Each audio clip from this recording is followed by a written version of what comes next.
Masters ఈరోజు మనం చెప్పుకోబోయే కథ మాయ గురించి. చిన్న కథే, కానీ చాలా మీనింగ్ ఉంది. అయితే ఒక ఊర్లో ఒక ఆహ్, చంద్రదత్తుడు అని ఒక వ్యవసాయం చేసుకునే అతను ఉండేవాడు. వ్యవసాయం అంటే కొంచెం చిన్న చితకా బిజినెస్ అంటే తన పండించినవన్నీ అమ్ముకునేవాడు. ఈ చంద్రదత్తుడికి ఏంటంటే వాళ్ళ ఊర్లో వాళ్ళ అమ్మ, నాన్న చిన్నప్పుడే చనిపోయారు. ఒక్కడే పెరిగాడనమాట. ఒక్కడు పెరిగినప్పుడు ఏంటంటే, కొంచెం వేరుగా ఉంటాయి వాళ్ళ ఆలోచనలు. అంటే స ఫ్యామిలీ గురించి తెలీదు. అమ్మ, నాన్న లేరు, ఎవరు లేరు, చుట్టాలెవరు లేరు. ఊర్లో పెరిగేవాడు. ఊరుకి మాత్రమే తెలుసు చంద్రదత్తుడు ఎవరో, ఎలాంటి సిట్యుయేషన్స్ నుంచి పైకొచ్చాడో అన్నది ఊరికి మాత్రమే తెలుసు. కానీ ఇతనికంత తెలీదు. సో, ఇతనేంటంటే ఎప్పుడు రిలాక్స్‌డ్‌గా ఉండేవాడు.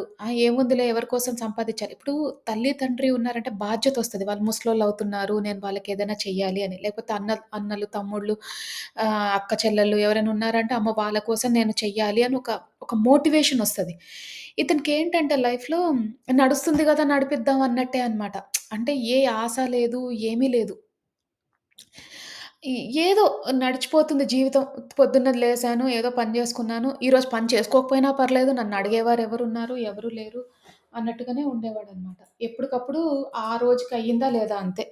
నేను సరిగ్గా ఉన్నానా లేదా అంతే. ఆ రోజుకి నిండిందా కడుపు. అంతేగాని శ్రద్ధతో ఏ పని చేసేవాడు గాదు. చాలా అంటే కొంచెం సోమరిగానే ఉండేవాడు. ఎందుకంటే చెప్పేవాళ్ళెవరు లేక. సో, ఏమైంది ఒకరోజు అతను అంటే ఒక అలవాటు మాత్రం అతనికుంది. రోజు ధ్యానం జేసి భగవంతుడికి దండం పెట్టుకొని పడుకునేవాడు. అదొక ఆయనకొక అలవాటనమాట. చిన్నప్పుడు అలవాటయింది. ఎందుకో అతను ఆ విశ్వంతో కనెక్ట్ అయ్యాడు బాగా. అయితే ఒకరోజు ఇట్లానే భగవంతుడొచ్చి చెప్తాడనమాట. "నువ్వు చాలా కష్టపడ్డావు. నువ్వు మంచి రోజులు నీకు రాబోతున్నాయి" అని అంటాడు భగవంతుడు. దేవుడి రూపంలో తనకిష్ట దైవం ఎవరో వచ్చి చెప్తాడనమాట. చెప్పంగానే మంచి రోజులు రాబోతున్నాయంటే, ఫస్ట్ మనకెప్పుడైనా సరే ఎవరైనా వచ్చి మీకు మంచి రోజులు రాబోతున్నాయంటే, మన ఫస్ట్ ఆలోచన ఏమొస్తదో తెలుసా? డబ్బులొస్తాయేమో అనుకుంటాం మనం. అందరం అంతే. మీకు మంచి టైం వచ్చిందండి అంటే డబ్బుల విషయంలోనే. ఆరోగ్యం వచ్చింది అంటే మనం మంచి అనుకోం. ఆ! వచ్చిందిలే ఏదో లైట్‌గా తీసుకుంటాం. లేదంటే పిల్లలు చదువంటే, ఆ! చదువుతారులే మంచిగా. అది మంచి అని తీసుకోం. మంచి అంటే డబ్బులే. మనకెప్పుడు గూడా అంతే. మనమందరం గూడా అంతే. మంచి టైం వచ్చిందండి. ఇక మీకు ముందు ఇంత మంచి టైం అంటే, డబ్బులుండి మనం సుఖపడుతున్నామా లేదా అది వేరే విషయం. డబ్బులొస్తేనే మనం మంచి అనుకుంటాం. ఇతను గూడా అంతే అనుకున్నాడు. డబ్బులొస్తాయేమో నాకు ఏదైనా మంచి లాటరీ తగులుతదేమో అన్నట్టుగా ఫీల్ అయిపోయాడు చంద్రదత్తుడు. ఆ రోజేమైంది ఆయన ఇట్లా వ్యవసాయంకెళ్ళినప్పుడు ఊరు వాళ్ళు దండోరా యేసారనమాట. ఏంటంటే మన రాణి గారు పలానా తపోవనంకెళ్లారు. ఆ తపోవనంకెళ్ళినప్పుడు అక్కడ చిన్న నదుంది. ఆ నది పక్కన మంచి నగలన్నీ ఉంటాయి గదా!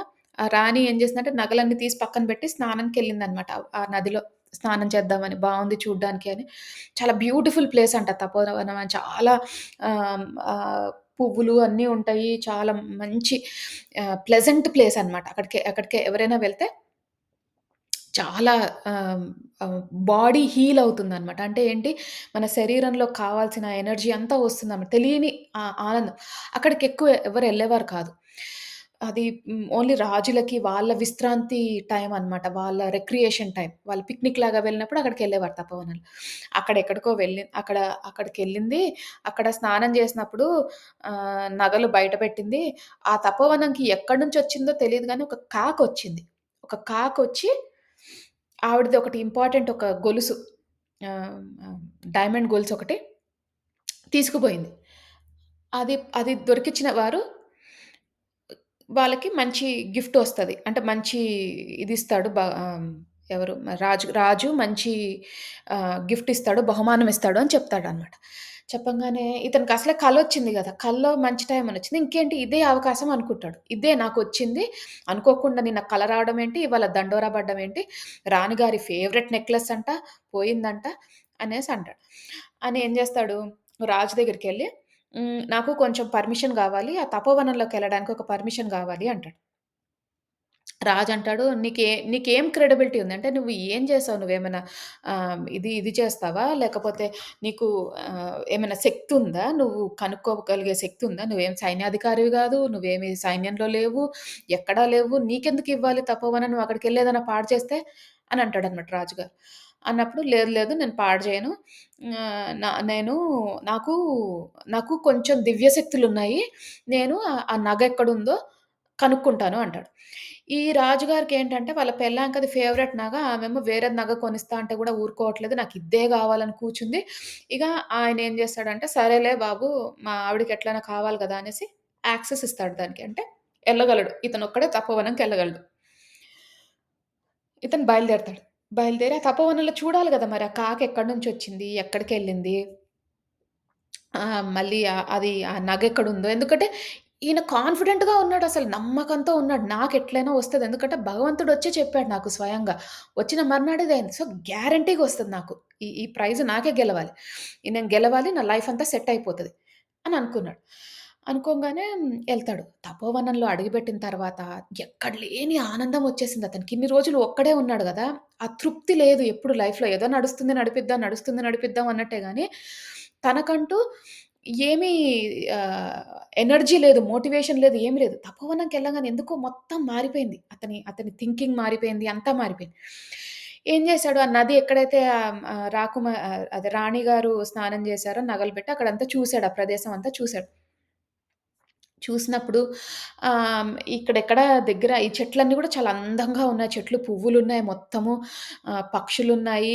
కాకులెక్కడ కనిపించలేదు. ఏంట్రా బాబు అని అనుకుంటాడు. అనుకోని ఎతుకుతూ ఉంటాడు. అక్కడ ఎతుకుతూ ఉన్నప్పుడు అక్కడ ఒక అనుకోకుండా ఆ తపోవనంలో కొంచెం లోతుకెళ్తాడు. అదో పెద్ద వనం. కొంచెం లోపలికెళ్ళినప్పుడు ఒక సన్యాసి కనిపిస్తాడనమాట. తపస్సు చేసుకుంటూ ఉన్నాడు. అరె! తపోవనంలో ఎవరు ఉండరన్నారే! సన్యాసి ఎలా ఉన్నాడు? ఇతనేమైనా స్పెషల్ రాజుకి సంబంధించిన సన్యాసేమో! ఇతనేమైనా రాజుగారికి ఉంటారు గదా! కొంతమంది ఋషులుంటారు వాళ్ళ రాజ్యంలో. ఎవరైతే గైడెన్స్ ఇస్తూ ఉంటారో వాళ్ళకి. అలాంటి ఎవరైనా ఋషి ఏమో ఇక్కడికొచ్చి ఇది చేసుకుంటున్నారేమో అనుకుంటాడు. అనుకోని చప్పుడు చేయకుండా ఎళ్ళిపోదాం అనుకుంటాడు. ఎళ్ళిపోయేటప్పటికి అతని కింద ఎండు ఆకులేవైనా ఉంటే నడిస్తే చప్పుడవుతది గదా! కస్సున సప్పుడయ్యేటప్పటికి ఈయన లేస్తాడు. లేవంగానే "ఎవరు నువ్వు?" అని గట్టిగా అరుస్తాడు. "ఏమనుకోవద్దు నాకిట్లా మీరు చూస్తే పెద్ద జ్యోతిష్యుల్లాగున్నారు. అంటే పెద్ద చదువుకున్న విద్వాంసుల్లాగున్నారు. నాకీ కథొచ్చింది. ఈ కళ వచ్చింది. భగవంతుడు స్వయంగా వచ్చి చెప్పాడు నాకు మంచి జరుగుతదని, డబ్బులొస్తాయని. తర్వాత నేనందుకనే ఈ ఛాలెంజ్ తీసుకున్నాను. రాజుగారు దండోరా వేయంగా నేనొక్కడినే వచ్చి తీసుకున్నాను. నాకు ఇట్లా మొత్తం స్టోరీ అంతా చెప్తాడు. చెప్పంగానే అతను వింటాడు. విని అంటాడు, "ఏమైంది నీకు కనిపిచ్చిందా?" అంటాడు. "అవును నాకిందాక నగ కనిపిచ్చింది. అక్కడ చెరువు దగ్గర కనిపిచ్చింది. కానీ నేను నగ తీసుకునేటప్పటికి అది మాయమైపోతుంది. నాకు దొరకట్లే. ఆ నగ దొరకట్లే నాకు. ఏం చేయాలో తెలియట్లేదు" అన్నాడు. అంటే ఏంటి ఏంటి ఎక్కడ కనిపిచ్చింది అంటే, "అక్కడ చెరువు దగ్గర" అంటాడు. కనిపిచ్చిందంటే, "కనిపిచ్చింది" అంటాడు. ఎవరు? మన చంద్రదత్తుడు అంటాడు. "కనిపిచ్చింది నేను చూసాను" అంటాడు. అయితే ఈ ఈయన అంటాడు, "సరే పద" అని అంటాడు. అనంగానే ఈ చంద్రదత్తుడు వాళ్ళిద్దరూ కలిసి నడిచేటప్పుడు, వెళ్ళేటప్పుడు అనుకుంటాడనమాట. చంద్రదత్తుడు అనుకుంటాడు, ఈయన నాకు ఉత్తినే ఎందుకు హెల్ప్ చేస్తాడు? ఎవరు ఉత్తిగా హెల్ప్ చేయరు గదా! సరే మీకో 10% ఇస్తాను అంటాడు. తర్వాత మళ్ళీ అతనేం మాట్లాడడు. ఎవరు మన ఆహ్, ఆ ఋషి ఏం మాట్లాడడు. సరే 20% ఇస్తా. నాకొచ్చిన దాంట్లో నేను నేను కనుక్కున్నా గదా! అదెక్కడుందో నాకు కనిపిచ్చింది. కాకపోతే నేను ఎతుకుతున్నా దాన్నెట్లా పట్టుకోవాలో అన్నది. సో, నేను నేను నాకు దొరికింది గాబట్టి మీకు 20% ఇస్తా అంటాడు. 20% ఇస్తా అంటాడు. అయినా ఏం మాట్లాడడు ఆ ఋషి. 30 అంటాడు. 30, 40, 50 ఇంకేం గాదు 50 మీకు సగం, నాకు సగం. ఎందుకంటే నేను ఫస్ట్ కనిపిచ్చా గాబట్టి అది నేను పట్టుకునేటట్టు మీరు చెయ్యాలి అంటాడు. అనంగానే ఆ ఋషి అంటాడు, "నాకు డబ్బులొద్దు, ఏమొద్దు. అసలెక్కడుందో చెప్పు" అని అంటాడు. అనంగానే డబ్బులు లేకుండా ఎందుకు జేస్తున్నాడు? ఇతనికేమైనా ఇదుందా అని ఇతనికి అంత లోకజ్ఞానం లేదు చంద్రదత్తుడికి. సో, ఏం జేస్తాడు? వెళ్తాడు. వెళ్లి చూపిస్తాడు. ఒక దగ్గర నది దగ్గర ఆహ్, నగ కనిపిస్తుంది. ఆ నగే కనిపిస్తుంది గానీ, పట్టుకునేటప్పటికి అది దొరకట్లేదు. ఆ నగ పట్టుకునేటప్పుడు దొరకట్లేదు. ఇతనేదో మ్యాజిక్ అనుకున్నాడు, ఇదనుకున్నాడు, అన్నీ ఎతుకుతున్నాడు, అన్నీ చూస్తున్నాడు. ఏదైనా దొరుకుతదేమో దొరకట్లే. ఈ ఋషి వచ్చి అంటాడు, "నాయనా నువ్వు ఒక్కసారి పైన జూడు" అంటాడు. పైన జూస్తే ఆ నగ చెట్టు మీద వేళ్లాడుతుంది. ఇతను జూసేది నీళ్ళల్లో. అంటే ఏంటి? ఆ నీళ్ళలో పట్టుకుందాం అనుకుంటున్నాడు. ఆ నీళ్ళు అంత శుద్ధంగా ఉన్నాయి. అంత మాయలాగా ఉంది ఆ తపోవనం. అది కిందే ఉన్నట్టుంది. నీళ్ళల్లో ఉన్నట్టు లేదు. అప్పుడు ఇతనంటాడు, "అదేంటి పైనుందా? ఇప్పటిదాకా నేనసలు ఏం చూసాను" అని అనుకుంటాడు. అనుకోని అప్పుడు ఋషి అంటాడు, "నీకు భగవంతుడు చెప్పిన కథని ఎప్పుడైనా అంటే నీకొక సందేశం ఇచ్చాడు భగవంతుడు. నువ్వెప్పుడైనా ఆలోచించావా?" అని అడుగుతాడు ఆ ఋషి. లేదు నేనెప్పుడు ఆలోచించలేదు. నాకు డబ్బులొస్తాయి అనుకున్నా. నా జీవితం అంతా సెట్ అయిపోద్దనుకున్నా. పని జేయక్కర్లేదనుకున్నాను అంటే, అప్పుడు ఋషి విడదీసి చెప్తాడనమాట భగవంతుడు చెప్పిందేంటి అని. భగవంతుడు చెప్పిందేంటంటే, "నీకు కళ్ళ ముందు కనిపిచ్చిందే నిజం అనుకుంటున్నావు. అది మాయ మాత్రమే. నువ్వు ఈ శరీరం తీసుకున్నదంతా మాయ.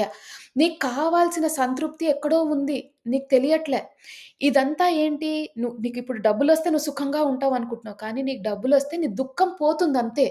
అది సుఖం కాదు. డబ్బులొచ్చినప్పుడు నీ బాధ అనేది అంటే ఇప్పటిదాకా బాధపడుతున్నావు గదా! నాకంత డబ్బులు లేవు. ఏదో పొద్దున్న లేసి ఇది చేయాల్సొస్తుంది, అది చేయాల్సొస్తుంది, తృప్తి లేదు లైఫ్‌లో అని. డబ్బులొస్తే అది పోతది. ఆ సంకోచం పోతది. కానీ నువ్వు ఎప్పుడు తృప్తి చెందవు జీవితంతో. ఎప్పుడైతే నువ్వు భగవంతుడితో అనుసంధానం అవ్వడానికి ప్రయత్నిస్తావో, అప్పుడే నువ్వు తృప్తి చెందుతావు. అందుకనే నీకు ఎవ్వరికీ ఇవ్వని యాక్సెస్ అంటే తపోవనంకి ఎవ్వరిని రానివ్వరు. నిన్ను మాత్రం ఈ వనంకి రానిచ్చారు. ఎందుకంటే నీకు టైమొచ్చింది. భగవంతుడు చెప్పింది నీకది. నీ టైం బావుంది అంటే నువ్వు భగవంతుడితో కలుస్తున్నావని అనుకున్నాం గానీ, నువ్వు డబ్బుల గురించి వస్తున్నావని భగవంతుడికి తెలీదు. భగవంతుడి సందేశం గూడా అది కాదు. నువ్వు అతన్ని తప్పు అర్థం చేసుకున్నావంటాడు. అప్పుడు ఎలుగుతది తినకి. ఎవరికి? మన చంద్రదత్తుడికి. ఓహో! ఇదా అసలు లైఫ్ అంటే నన్నిప్పటిదాకా అప్పటిదాకా భగవంతుడి మీద అంత నమ్మకం లేదు. అమ్మ, నాన్నని చంపేసాడు. అన్న, చెల్లెళ్ళు, అక్కలు ఎవ్వరూ లేరు. నేనొక్కడినే ఏకాకిగా ఉన్నాను. నాకెవ్వరూ లేరని. ఇప్పుడేమనుకుంటున్నాడు ఆ ఋషితో మాట్లాడిన తర్వాత, ఆహా! నాది ఎంత అదృష్టము. ఏ బాధ్యతలు లేవు నాకు. నేను చేయవలసిందల్లా ఏంటి? భగవంతుడితో అనుసంధానం అవ్వడం. అంతే. ఎంత ఈజీ నా లైఫు. ఎవ్వరి గురించి ఆలోచించక్కర్లేదు. సంసారంలో నిర్వాణ గురించి ఆలోచించక్కర్లేదు. డైరెక్ట్‌గా నేను నేను ఋషినయిపోవచ్చు. ఎందుకని నేనింత ఇంత ఆలోచించట్లేదు? ఎందుకని నేను అక్కడ ఆ తృప్తి కోసం నేనెందుకెళ్ళట్లేదు? అని అప్పుడు ఆలోచనొస్తది. ఆలోచన రాంగానే ఆ నగ ఏదైతే ఉందో ఇచ్చేస్తాడు రాజుకి. నాకేమొద్దు అంటాడు. నాకు తపోవనంలో నేను ఇదేంటి మన ఆహ్, పూజ అదే మన మెడిటేషన్ జేసుకోవడానికి, ధ్యానం జేసుకోవడానికి నాకు అవకాశం తపస్సు జేసుకోవడానికి నాకు అవకాశం ఇవ్వండి. నాకొక చిన్న ప్లేస్ ఇవ్వండి చాలు అని అంటాడు. అక్కడికెళ్ళంగానే ఈసారి చూసిన తపోవనంలో చూసిన ఇప్పుడు ఆయనకి మాయ కనిపించట్లేదు. ఇప్పుడు ఆయనకి సౌందర్యం కనిపిస్తుంది. ఇప్పటిదాకా అంతా అసలు ఎంత బావుందో అనుకున్నాడు కదా! ఇప్పుడు ఎలా చూస్తున్నాడంటే, ఏ ఉద్దేశంతో చూస్తున్నాడంటే, భగవంతుడు ఇంత మంచిగా క్రియేట్ చేసాడా? ఇంత మంచి నేచర్‌నిచ్చాడా? ఇంత మంచి జీవితాన్నిచ్చాడు నాకు. ఎవ్వరూ లేరు ఏకాకిని. ఎంత చక్కగా భగవంతుడికి అనుసంధానం అయిపోవచ్చు. ఇదే నా లాస్ట్ జన్మ అయిపోవచ్చు. అలాంటి ఆలోచనలొస్తున్నాయి గానీ, డబ్బులు గావాలి, నేను వీళ్ళని పెళ్లి జేసుకోవాలి, వాళ్ళని పెళ్లి జేసుకోవాలి, ఇంకోటి ఇది కట్టాలి, ఇల్లు గట్టాలి, లక్ష అవి ఏమి పోయినాయి. అవన్నీ పోయినాయి. ఆ మాయ తొలగిపోయిందానికి.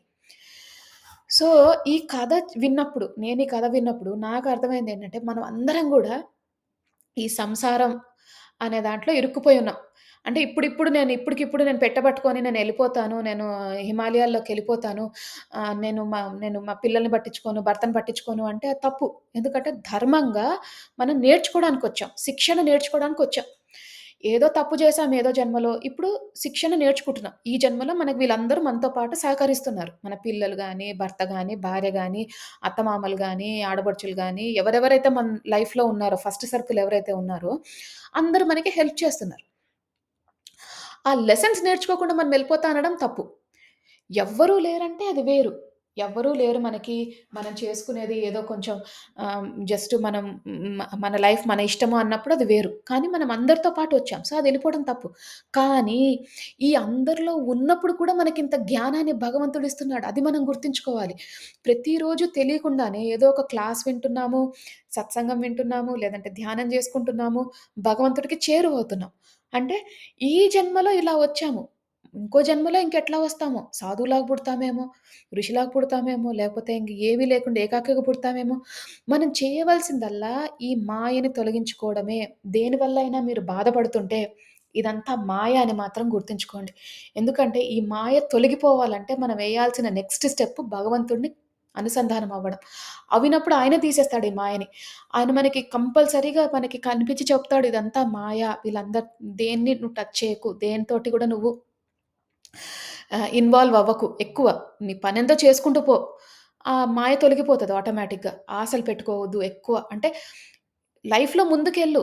మంచి, మంచి ధర్మ మార్గంలో ఉండి ముందుకెళ్ళు. కానీ నాకు 100,00,00,000 గావాలి, 100,00,00,000 అన్యాయంగా సంపాదిస్తాను, భగవంతుడు నన్ను చూసుకుంటాడంటే అది తప్పు. అది చాలా తప్పు. సో, అందుకనే మీరు ఏదైనా సిట్యుయేషన్‌లో ఉండి బాధపడుతున్నా, ఏదైనా ఇబ్బంది పడుతున్నా, లేకపోతే లైఫ్ అంతా డిప్రెస్డ్‌గా ఉన్నా, ఎందుకు బ్రతుకున్నాను అన్న ఫీలింగ్ ఉన్నా, ఇదంతా మాయ అని మాత్రం గుర్తుంచుకోండి. చాలా ఇంపార్టెంట్ ఇది. ఇదంతా మాయ. ఒకరోజు ఇదంతా తొలగిపోతుంది. యూజువల్‌గా అందరికి ఎప్పుడు తొలగిపోతుంది మాయ? చనిపోయే ముందు. ఇక చావు దగ్గరకొచ్చింది అన్నప్పుడు మాయ తొలగిపోతుంది. ఓహ్! దీనికోసమేనా నేను చచ్చిపోతున్నానిప్పుడు. దీనికోసమేనా ఇంత పాకులాడాను. నా వాళ్ళు, నా పిల్లలు, నా భర్త, నా భార్య అన్ని డబ్బులు, నా డబ్బులు, నా ఇల్లు అని ఉంచుకున్నాను. నేను చనిపోయేటప్పుడు ఎవరో ఉంటారు నా ఇంట్లో. నేనుండను. నా పిల్లలు మా పిల్లలు ఎవరి గురించో మాట్లాడుకుంటారు. వాళ్ళ అత్తగారి గురించో, వాళ్ళ మామగారి గురించో, లేకపోతే వాళ్ళ పిల్లల గురించో వాళ్ళు మాట్లాడుకుంటారు. నా గురించి ఎందుకు మాట్లాడుకుంటారు ప్రతిరోజు? మాట్లాడుకోరు. సో, అందుకనే నేనున్నంత వరకే ఇది ఈ మాయ. నేను పోయిన తర్వాత ఏమీ ఉండదు. ఆ మాయ తొలగిపోద్ది. ఆ జ్ఞానం ఎప్పుడొస్తది అందరికి? చనిపోయే ముందొస్తది. కాకపోతే మనము ధ్యానంలోకొచ్చిన తర్వాత ఇంత జ్ఞానాన్ని నేర్చుకుంటున్నాం. ఇంత మంచి నాలెడ్జ్ సత్సంగం త్రూగా ఇట్లా ఇన్ని రకాల విషయాలు నేర్చుకుంటున్నాం. చేయవలసిందల్లా ఇది గుర్తుంచుకోవడమే. మన జీవితంలో ఎప్పుడు బాధ అనిపించినా మనం గుర్తుంచుకోవాలి ఇదంతా మాయ, తొలగిపోతుంది. మన దగ్గర నుంచి లేదు అంటే మన దగ్గర లేదంటే మాయను తొలగించే ప్రయత్నం చేస్తున్నాడు భగవంతుడు. సో, ఆయనకే వదిలేద్దాం. విశ్వానికే వదిలేద్దాం. విశ్వమే మనల్ని చూసుకుంటది. మనం జేయవలసిందల్లా సేవ చేసుకుంటూ పోవడమే ముందుకి. మంచి పనులు చేసుకుంటూ ముందుకు పోవడమే అంతే. భగవన్నామ స్మరణ, మంచి పనులు, సేవ. ఎవరైనా వచ్చారు, మీకు హెల్ప్‌కడిగారు, చేయండి. ఎంత కుదిరితే అంత చేయండి. సేవ, సేవ, సేవ. ఇదే ఉండాలి మన బ్రెయిన్‌లో ఇంకేది ఉండకూడదు. చేసుకుంటూ ముందుకెళ్ళండి. తప్పకుండా అంతా మంచే జరుగుతుంది మాస్టర్స్. సో, అది ఈరోజు కథ. అందరూ కథ విన్నారు కాబట్టి ఇక చక్కగా రిలాక్స్ అయిపోయి ఇక మనం ధ్యానం స్టార్ట్ చేసుకుందాము. అందరూ స్థిర సుఖాసనంలో కూర్చోండి. అంటే మీకు ఏ పొజిషన్ కంఫర్టబుల్‌గా అనిపిస్తే ఆ పొజిషన్‌లో కూర్చోండి. ఒకవేళ మీ ఆరోగ్య రీత్యా మీరు కూర్చోలేకపోతే పడుకొని కూడా ధ్యానం చేయొచ్చు. కూర్చున్నప్పుడు మీరు వెన్నుముక్క స్ట్రెయిట్‌గా ఉండేటట్టు చూడండి. తల నిటారుగా పెట్టండి. వేలల్లో వేలు పెట్టుకోండి. కళ్ళు 2 మూసుకోండి. అలాగే పడుకొని ధ్యానం చేసేవారు కాలు మీద కాళ్ళు పెట్టుకొని, వేలల్లో వేలు పెట్టుకొని, కళ్ళు 2 మూసుకోండి.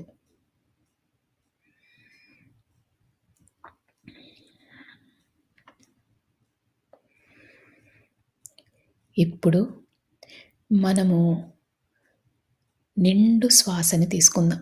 అంటే శ్వాస ఎంత నిండుగా ఉండాలంటే, మనం శ్వాస లోపలికి పీల్చుకుంటున్నప్పుడు, ఈ విశ్వంలోని సమస్త కాస్మిక్ ఎనర్జీ అంతా కూడా మీ శరీరంలోకి వెళ్తున్నట్టు భావించండి.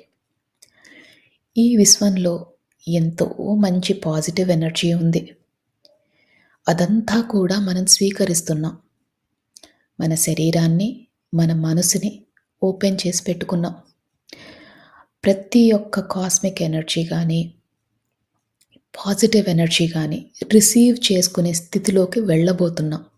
అందుకని చక్కగా ఒక్క నిండైన శ్వాస తీసుకోండి.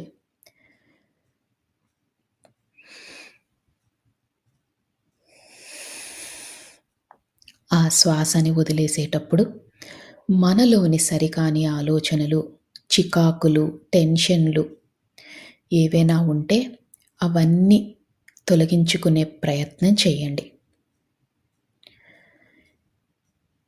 ఈ నిండైన శ్వాస తీసుకున్నప్పుడు మీ ఊపిరితిత్తులు నిండుగా అనిపిస్తాయి. అలాగే ఆ శ్వాసని వదిలేసేటప్పుడు చాలా తేలికైపోతాయి. దీన్ని గమనించండి. ఇలానే ఒక 5 సార్లు నిండైన శ్వాస తీసుకొని వదిలేసే ప్రయత్నం చేయండి.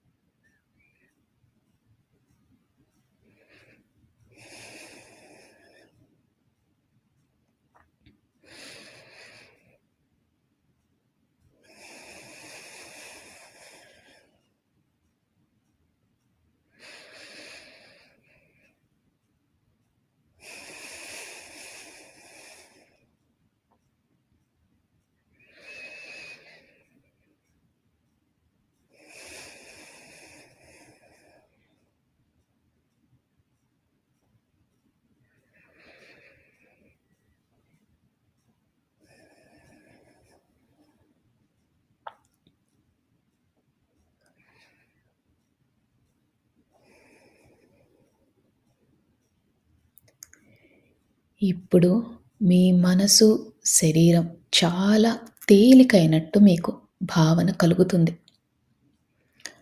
మనమిప్పుడు శరీరంలో ప్రతి భాగాన్ని రిలాక్స్ చేసుకునే ప్రయత్నం చేద్దాం. అంటే ముందుగా సహస్రారం తల భాగం దాన్ని రిలాక్స్ చేసుకునే ప్రయత్నం చేద్దాం. అలానే ముఖము, చెవులు, భుజాలు, చేతులు, చేతి వ్రేళ్ళు, పొట్ట, నడుము, కాళ్ళు, పాదాలు, కాలివ్రేళ్ళు అన్నిటినీ రిలాక్స్ చేసుకోండి. రిలాక్స్ చేయడం అంటే మీరు కంఫర్టబుల్ పొజిషన్‌లో కూర్చున్నట్టు, అలానే తేలిగ్గా అయినట్టు మీకు అనిపిస్తే మీ శరీరం రిలాక్స్ అవుతున్నట్టు. బిగించి పట్టకండి. శరీరాన్ని చాలా లూజ్‌గా, రిలాక్స్డ్‌గా చేయండి.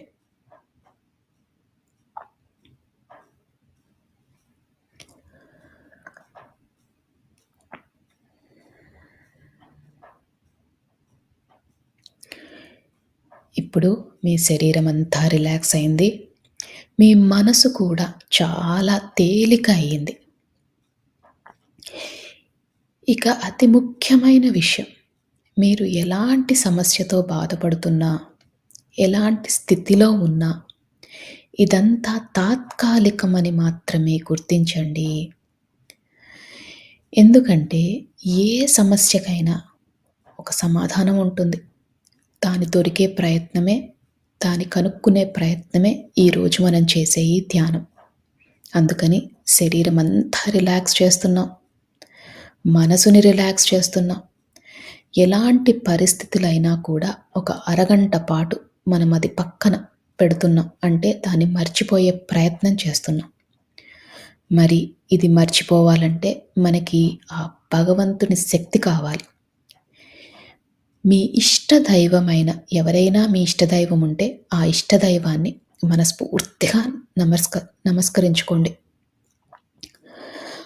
అలానే ఒకవేళ మీకు ఇష్టదైవం లేకపోయినా, భగవంతుడి పైన నమ్మకం లేకపోయినా, ఈ విశ్వంలోని ఉన్న కాస్మిక్ ఎనర్జీ, ఆ పాజిటివ్ ఎనర్జీ ఏదైతే మనల్ని నడిపిస్తుందో దాన్ని నమస్కరించుకొని, కృతజ్ఞతలు తెలియజేసుకొని, మనతో పాటు ధ్యానం చేయడానికి ఆహ్వానించండి. మీ ఇష్టదైవాన్నైనా, ఈ పాజిటివ్ ఎనర్జీనైనా మనతో పాటు ధ్యానం చేసే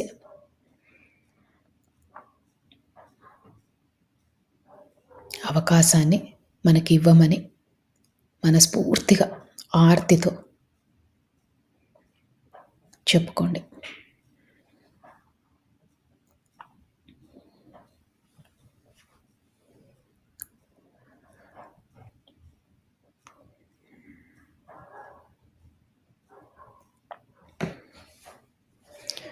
మీ శరీరం అంతా తేలికైపోయింది. మీ మనసు కూడా చాలా తేలిగ్గా ఉంది. ఇక మనం ధ్యాన లోతుల్లోకి వెళ్దాం.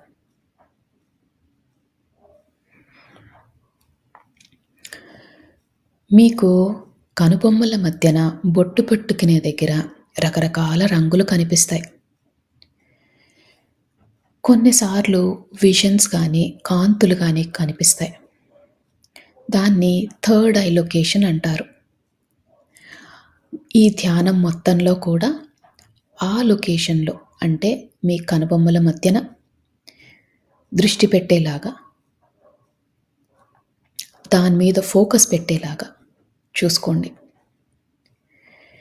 మీకు ఎప్పుడు ఆలోచనలు వచ్చినా నెమ్మదిగా శ్వాస మీదికి ధ్యాస మరల్చండి. ఆలోచనలు వస్తూ ఉంటాయి. అది చాలా సహజం. ఆలోచనలు వచ్చినప్పుడల్లా నెమ్మదిగా శ్వాస లోపలికి ఎలా వెళ్తుంది, ఎలా బయటికి వస్తుంది అని గమనించండి.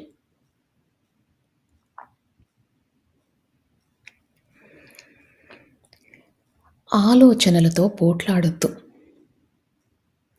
నెమ్మదిగా శ్వాస మీదికి ధ్యాస మరల్చండి.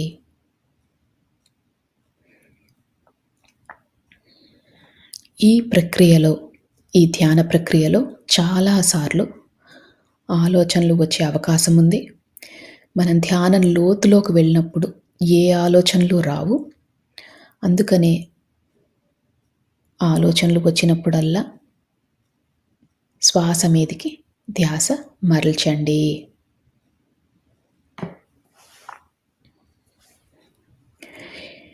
మనం ధ్యాన లోతుల్లోకి వెళ్ళబోతున్నాము. ఇక ఒక్క 3 సార్లు మళ్ళీ మంచి నిండైన శ్వాస తీసుకొని వదిలేయండి. శ్వాస తీసుకుంటున్నప్పుడు మీతో పాటు ఉన్న భగవంతుని శక్తి కూడా మీ దగ్గరికి వస్తున్నట్టు, అలానే ఈ విశ్వంలోని కాస్మిక్ ఎనర్జీ శక్తి అంతా కూడా మీ శరీరంలోకి వెళ్తున్నట్టు భావించండి. ఈసారి ఆ శక్తి రెండింతలయ్యింది. ఎంతో అద్భుతమైన ఈ శక్తిని మనం స్వీకరిస్తున్నాం. అందుకని శ్వాస లోపలికి వెళ్ళేటప్పుడు చక్కగా నిండుగా మీ ఊపిరితిత్తులన్నీ కూడా నిండుగా అయ్యేటట్టు భావించి ఆ శ్వాసని తీసుకొని మళ్ళీ వదిలేయండి. ఇలా 3 సార్లు చేయండి.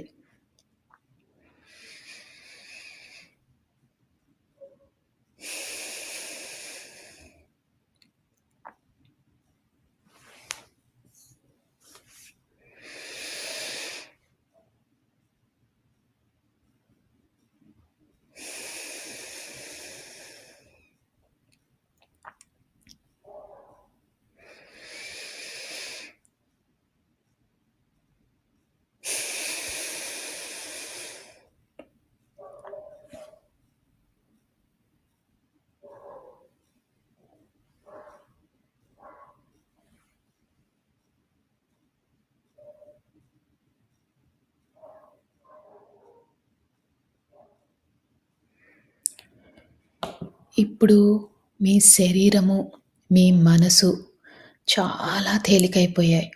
ఇంకా మీరు ధ్యాన లోతుల్లోకి వెళ్ళారు. అంటే మీ పక్క జరిగేవి ఏమీ వినిపించవు. నా మాటలు మాత్రమే వినిపిస్తున్నాయి.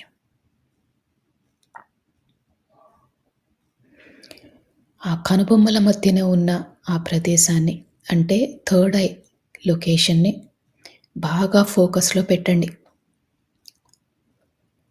ఒక్కోసారి మీకు ఆ థర్డ్ ఐ లొకేషన్‌లో కొంచెం భారంగా అనిపించినా, నొప్పిగా అనిపించినా అది చాలా సహజం.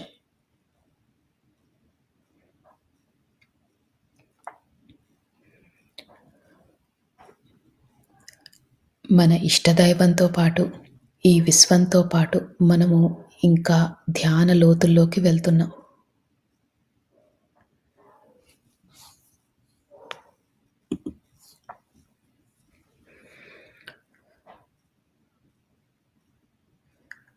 ఈ ధ్యాన లోతుల్లోకి వెళ్ళేటప్పుడు మీరు గమనించాల్సిన విషయం, మీ శరీరమంతా చాలా తేలికైపోయింది.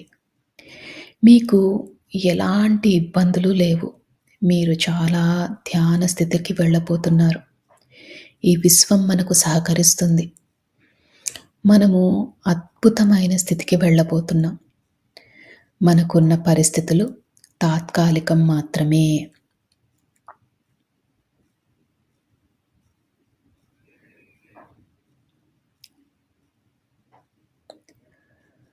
మనము ఈ జీవితానికి, ఈ విశ్వానికి, మన ప్రయాణానికి, ఈ జీవన ప్రయాణానికి కృతజ్ఞతలు తెలియజేసుకోవాలి. ఎందుకంటే ఎంతో అదృష్టం ఉంటే మనం ఈ ధ్యాన మార్గంలోకి వచ్చాము. జ్ఞానాన్ని తెలుసుకుంటున్నాము. అందుకని మనము మనస్ఫూర్తిగా ఒకసారి కృతజ్ఞతలు కూడా తెలియజేసుకుందాం.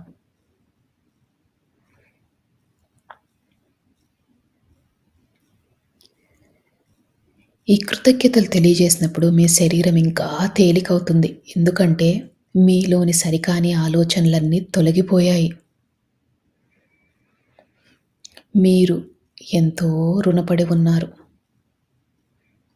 ఈ అవకాశానికి, ఈ విశ్వానికి.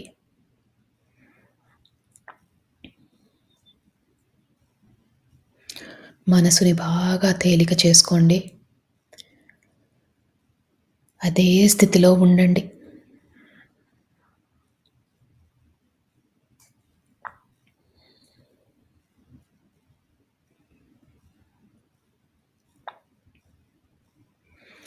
ఆలోచనలు వస్తూ ఉంటాయి. ఆలోచనలు వచ్చినప్పుడల్లా కూడా నెమ్మదిగా శ్వాస మీదికి ధ్యాస మరల్చండి.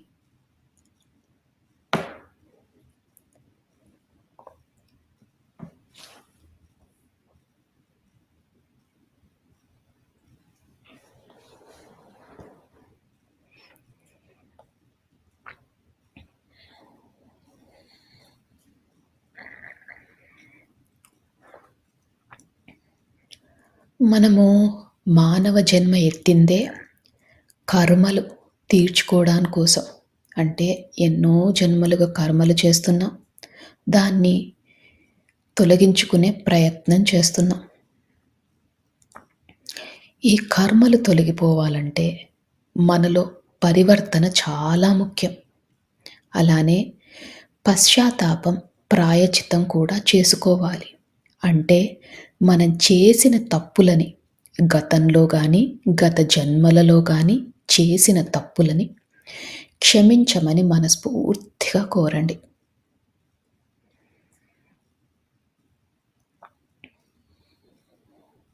అలానే పరివర్తనలో ఉంటాము అని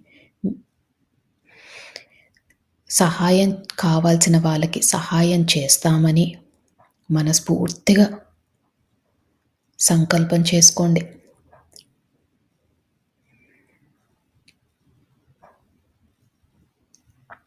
మా వద్దకు సహాయం కోరి వచ్చిన వారికి తప్పకుండా మాకు ఉన్నంతలో తోచినంత తప్పకుండా సహాయం చేస్తాము. మేము నేర్చుకుంటున్న ఈ ధ్యానాన్ని, జ్ఞానాన్ని పంచుతాము.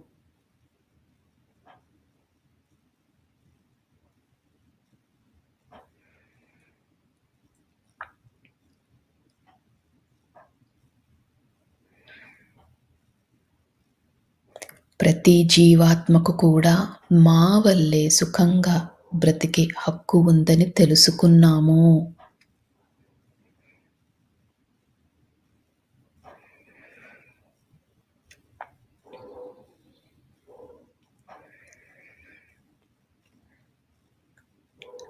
ఈ విశ్వానికి, ఈ భూమాతకు కావాల్సిన సహాయం చేస్తాము.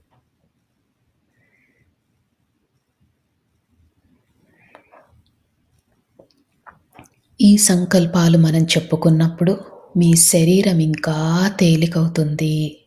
మీ మనసు కూడా బాగా తేలికవుతుంది.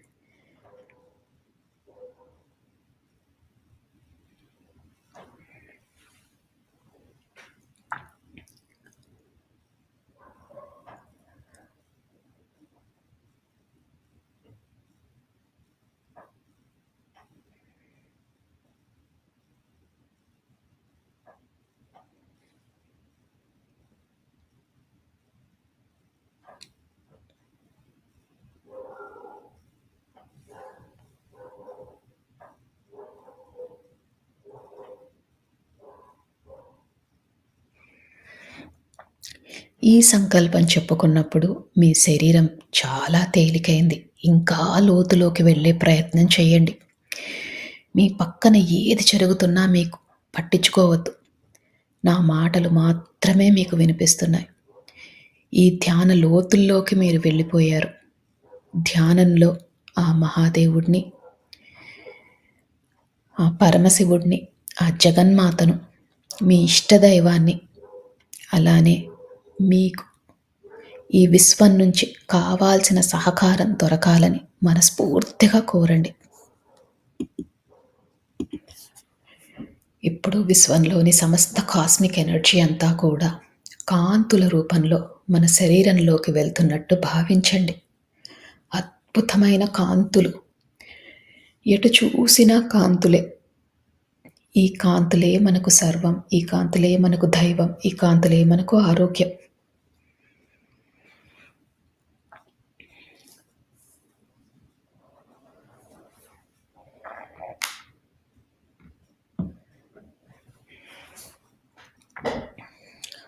ఈ అద్భుతమైన కాంతుల వల్ల మన శరీరం చాలా ఆరోగ్యంగా ఉంటున్నట్టు భావించండి. అలానే ఈ ధ్యానం చేసినందువల్ల మనలోని సరికాని ఆలోచనలు అన్నీ తొలగిపోతున్నట్టు భావించండి.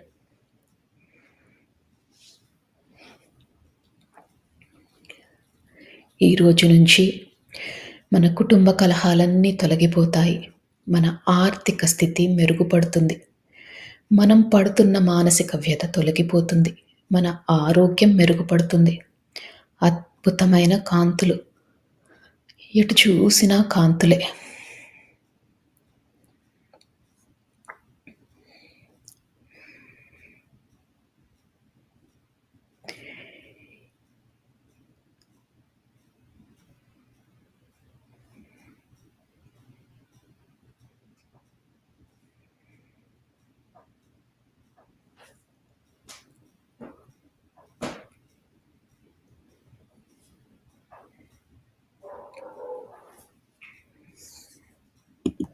ఇంకా ఇంకా ధ్యాన లోతుల్లోకి వెళ్తున్నారు.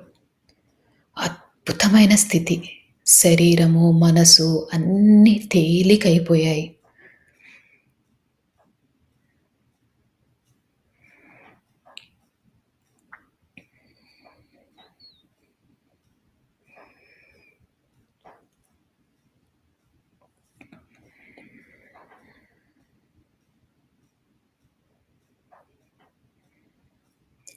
ఒకవేళ ఆలోచనలు వస్తుంటే, ఆలోచనలని వాటితో పోట్లాడకుండా నెమ్మదిగా శ్వాస మీదికి ధ్యాస మరల్చండి.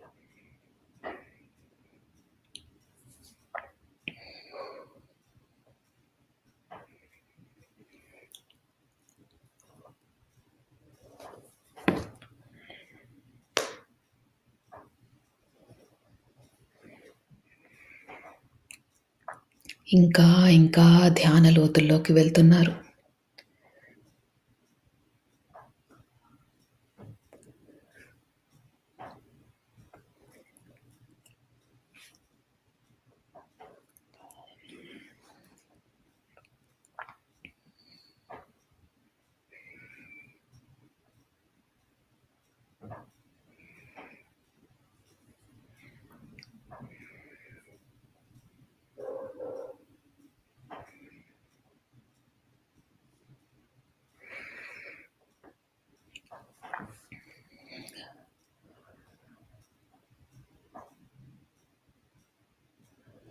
కనుబొమ్మల మధ్యన బొట్టు పెట్టుకునే దగ్గర మీకు రంగులు కనిపించినా, కాంతులు కనిపించినా, విజన్స్ కనిపించినా ఇంకా లోతుకు వెళ్ళండి.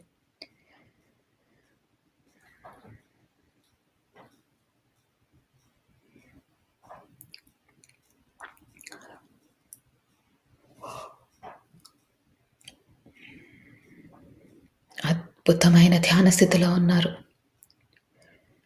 సంకల్పాలు చెప్పుకున్నాం. పశ్చాత్తాపంలో ఉంటామని, ప్రాయశ్చిత్తం చేసుకుంటామని, పరివర్తనలో ఉంటామని మనము విశ్వానికి మాట ఇచ్చాం.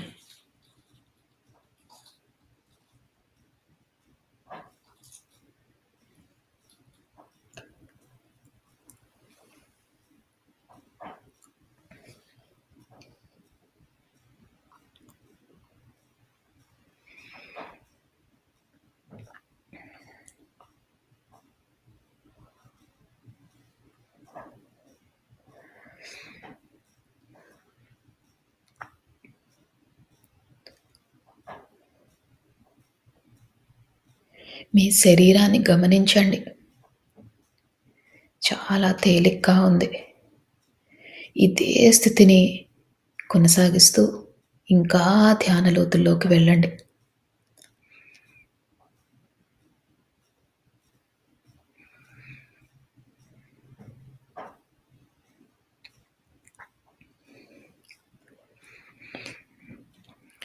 ఇప్పుడు మీరు ఈ జన్మలో ఎవరినైనా మీరు బాధ పెట్టి ఉంటే మనస్ఫూర్తిగా వాళ్ళకి క్షమాపణలు తెలియజేసుకోండి. అజ్ఞానంతో, అహంకారంతో వాళ్ళని బాధ పెట్టాము అని మనస్ఫూర్తిగా వాళ్ళని క్షమించమని కోరండి.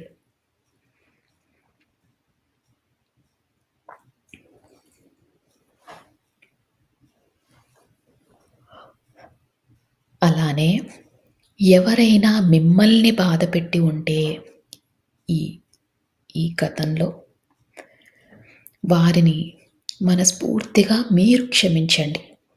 వారు తెలియక, అజ్ఞానంతో, అహంకారంతో తప్పులు చేసి ఉంటారు. అందుకని మీకు వారిపైన ఎలాంటి కోపమున్నా, ద్వేషమున్నా అవన్నీ తొలగించుకోండి.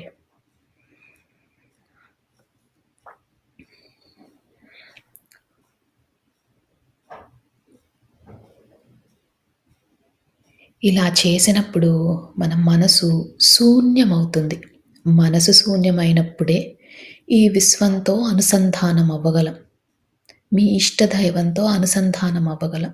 అందుకని ఎవరిపైనైనా కోపం గానీ, ద్వేషం గానీ ఉంటే అవన్నీ తొలగించుకోండి. శూన్య స్థితికి చేరుకోండి.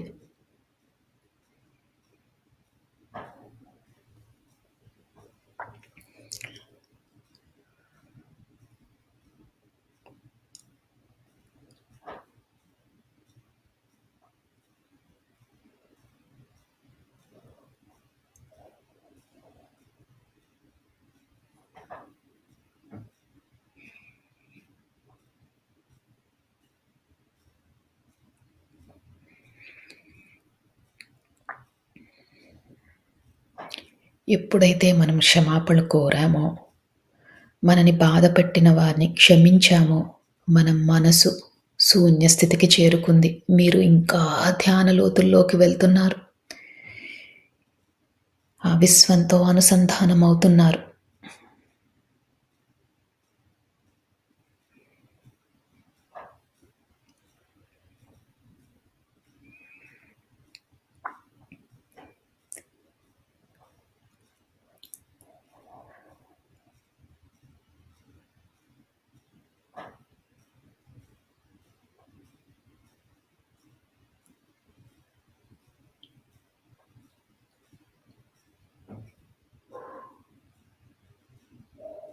ఇదే స్థితిని కొనసాగిస్తూ మీరు ఇంకా ధ్యాన లోతుల్లోకి వెళ్ళండి.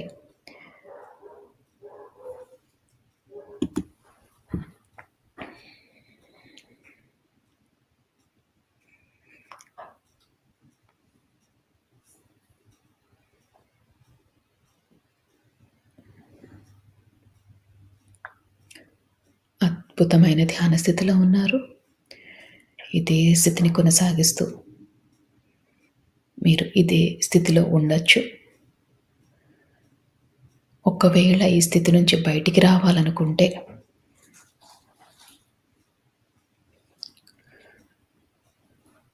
మీ శరీరాన్ని కొద్దిగా కదపండి. నెమ్మదిగా మీ ధ్యాన స్థితిలో నుంచి బయటికి రండి. చేతులు 2 విడదీయండి. కళ్ళ మీద పెట్టుకోండి. మీతో పాటు ధ్యానం చేసిన వారందరికీ కూడా మనస్ఫూర్తిగా కృతజ్ఞతలు తెలియజేసుకోండి. ఈ విశ్వానికి కృతజ్ఞతలు తెలియజేసుకోండి. మీ ఇష్టదైవానికి కృతజ్ఞతలు తెలియజేసుకోండి. మీ మాస్టర్స్‌కి కృతజ్ఞతలు తెలియజేసుకోండి. ఇంత మంచి జీవితాన్ని ధ్యానం చేసుకునే అవకాశాన్ని ఇచ్చినందుకు మనస్ఫూర్తిగా ధన్యవాదాలు తెలియజేసుకుంటూ, అలానే తెలియక చేసిన తప్పులేవైనా ఉంటే క్షమించమని కోరుతూ, మీరు ధ్యాన లోతుల్లో నుంచి బయటికి రావచ్చు.